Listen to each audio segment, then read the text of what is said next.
Now, your trumped up religion can get itself another human sacrifice.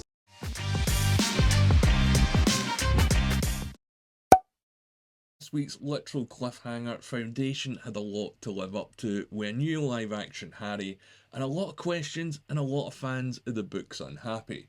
So as always, I'm Al, this is the Geek in Review. I'm going to be talking about Foundation Season 2, Episode 4, so if you haven't seen it, this will contain spoilers. So this week doesn't focus on that ending at all, but instead gives us a much better look at how the clones live their lives and what their motivations and wants might be. Could that be used against them or to turn them against each other?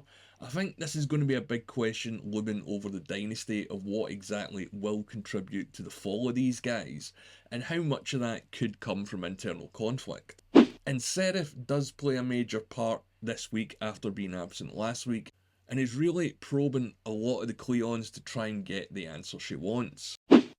We don't get Flesh and Bone Harry back this week, but we do see a version of him when Hobart gets to the vault, and we also get some info on where the Foundation is at and what the Vault Harry kinda thinks of them. You look like a man who has built himself a mountain to stand atop. And it's such a fine suit as well. He's not a fan of the director, put it that way. But before we get into the episode, just to say thanks for taking the time to choose to watch this video. I really appreciate it, and if you haven't done it already, please subscribe to the channel. So the episode opens up with Polly and Constance with a narration of Gal talking about unique pairings, so that can mean a few things in this show. But they're taking Hobart back to Terminus, who still isn't on board with Harry's plan, and I did wonder, how is this guy going to be welcomed back? Some of them will know him, but despite their opinions, he's clearly somehow part of Harry's plan. Anyway, Constance sort of gets to know Hobart before they land, and yeah, they're definitely doing the Princess Leia Han Solo vibes. Is it just me? I'm going to talk about it later on as well. She's definitely very good at reading people after years of going to different planets and sort of pitching the Foundation's mission. And that does come into play later on in the episode. It says that the Faith never reveal their real name.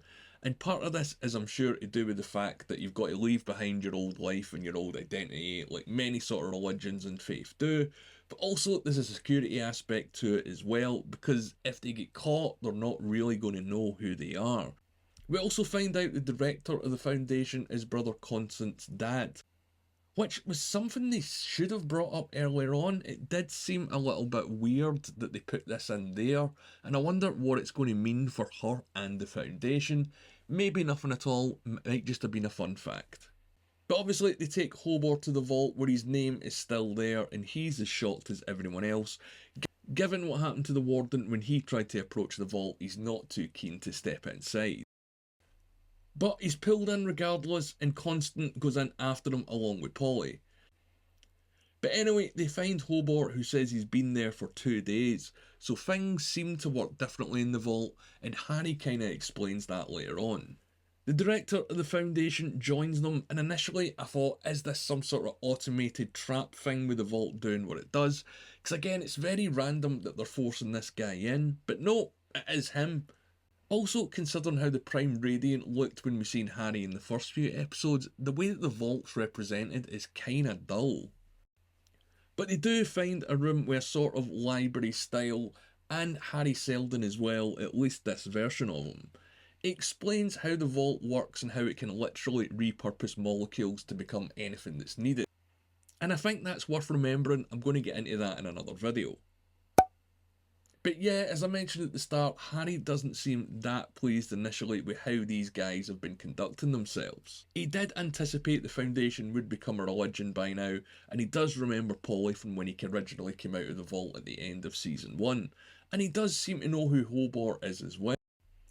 He explains that he needs all 4 of them to stop a war, and the director foresees this as part of the Second Crisis, as it basically foretells a war with the Empire. A version of the Prime Radiant is also inside the vault, and I do say a version of it because Harry explains that it's basically a quantum computer that can exist at 2 places at once.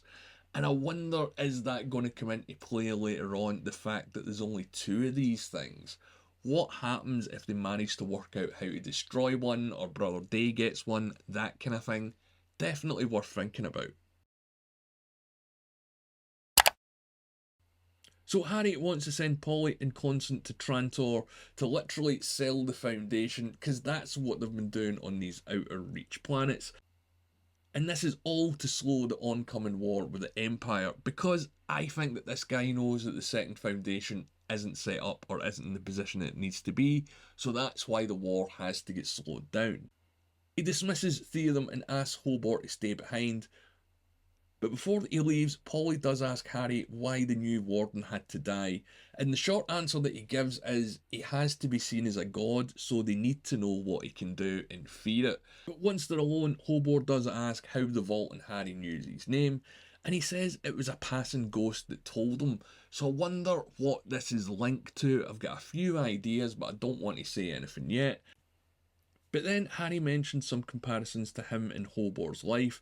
He explains the church and the faith won't last forever, and they're not designed to. It's all stuff that works in place at the moment to be part of the greater plan.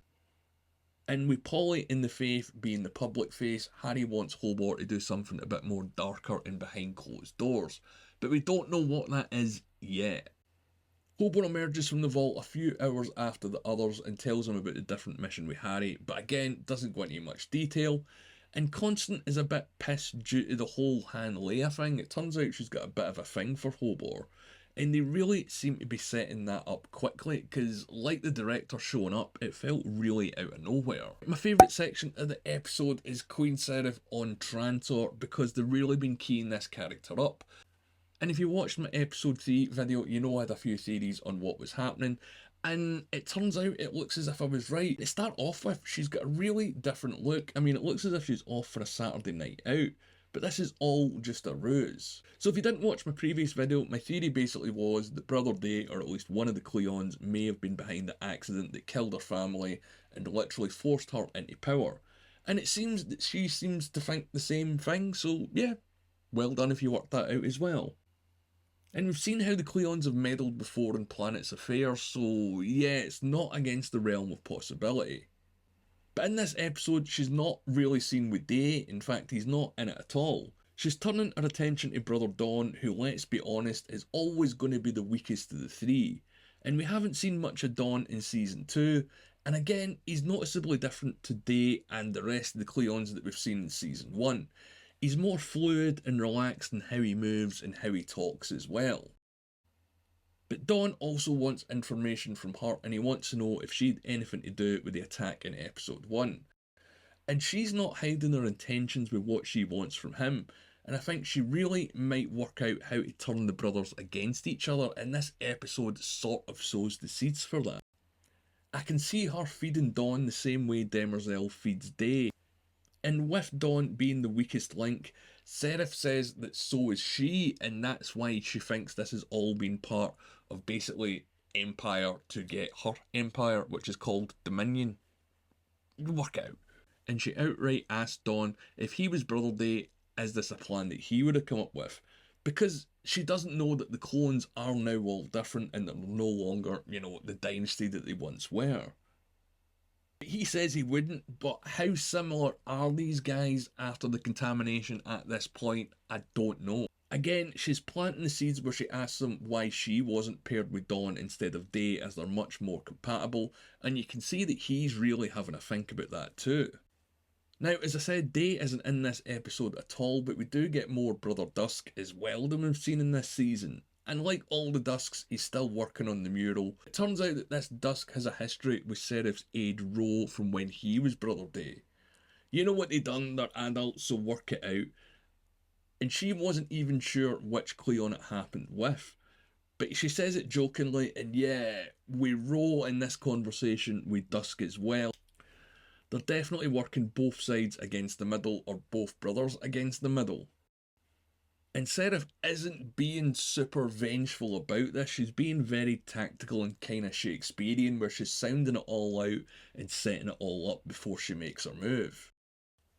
Ro and Sareth meet an Imperial guard who wants to help her, but more likely wants to line his own pockets, which is another nod to how the decline of the Empire's happening.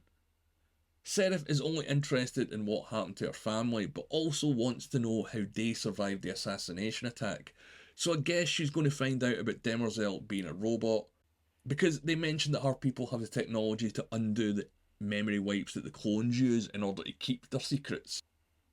So is she going to use this as leverage over Day or over all the clones or just one of them?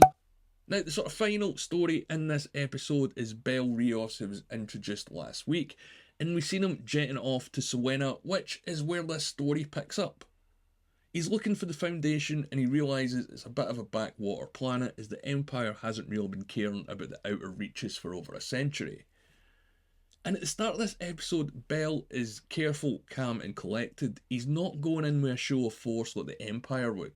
And initially I was glad they were showing that side of him, as he's more clever and patient, but that does change later on. Him and his husband go to the surface to meet the informant that was in the population. But before they can, they need to retrieve some cargo that came down with them that's fallen into the hands of the natives, and asking for it back goes about as well as you'd expect. But after all the years in prison, Bel is a changed man and he's a bit rougher, and his husband notices it straight away. He's been used to facing death and violence every day, so he might just be a little bit too much at ease with crossing the line or going over the edge. They find the spy who was watching Polly and Constance's light show a few episodes back, and it turns out he's not a spy, he's just an Empire loyalist who was keeping them up to date on what was going on the planet for all these years. He shows Bel the video and Bel is pretty surprised that they have personal auras, and he also learns of the legend of the Vault and Harry Seldon. So the Foundation is more a rumour at this point. The guy on the planet also tells him that the Foundation seem to have more advanced technology, but Bel isn't going to believe it till he sees it, and I get that. You fight the enemy you know, not the myth or the rumour. But the story doesn't really go anywhere else as the locals show up and Bel executes the guy during an expo dump before they flee the planet and escape. And that's pretty much everything that happened in episode 4. I'm glad they didn't follow up straight away with last week's ending, and this episode felt more like one from season 1.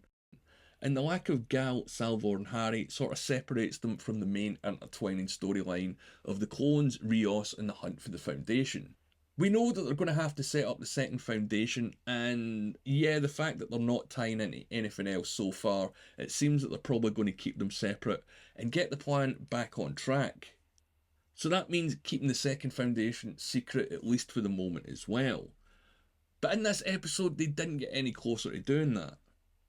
I assume episode 5 is going to focus more on them, or at least give us some answers to what's happened to Harry. And I've got a theory about that as well, and I've got a video coming during the week. So make sure you're subscribed to the channel so you don't miss it, and you've got notifications turned on as well. But yeah, this episode felt a lot smaller in scope and a lot more personal, focusing on this one sort of intertwining story thread. And I'm glad about that. We don't need action-packed every week, and the show does feel a little bit more balanced. There weren't any shocking reveals or too many shocking diversions from the books, so it is going to appease the loyalist Asimov fans as well. But I want to know, what did you guys think? Did you enjoy this episode more than the rest, or have you kind of lost interest? I want to know, so let me know in the comments below. And if you've made it this far, as always, please leave a like on the video, and my name's Al, thanks for watching.